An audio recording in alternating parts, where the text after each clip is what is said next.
J'avais relancé dans le troupe quand j'étais avec la troupe.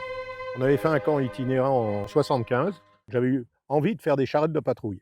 Avec un parent de scout, il avait une remorque. Et donc j'ai dit, il faudrait qu'on fasse une remorque pour les scouts qui soit démontable, sans une clé, sans rien du tout, et excepté les roues. Il a fait un châssis, il a fait des roues, il a mis des caisses, on a mis des caisses qui étaient en deux parties. Et puis les caisses s'ouvrant, les couvercles servaient à la fois pour faire la cuisine, etc. Enfin, c'était étudié. C'est pas non plus, il n'y a pas besoin d'être ferronnier pour le faire. Un bricoleur de dimanche, il fait ça. Hein.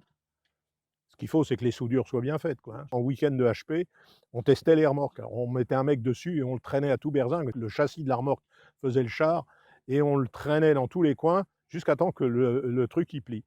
Et donc, on a fait, après plusieurs pliages, on a fait les renforts qu'il fallait au bon endroit. Et puis, on est parti faire ce camp avec ces charrettes de patrouille. Donc, elles rentraient dans les coffres de car. À l'époque, c'était pas des cars comme aujourd'hui. C'est idéal parce que tu enlèves les caisses, tu as le châssis et tu peux trimballer la flotte, tu peux trimballer du bois, tu as plein de trucs.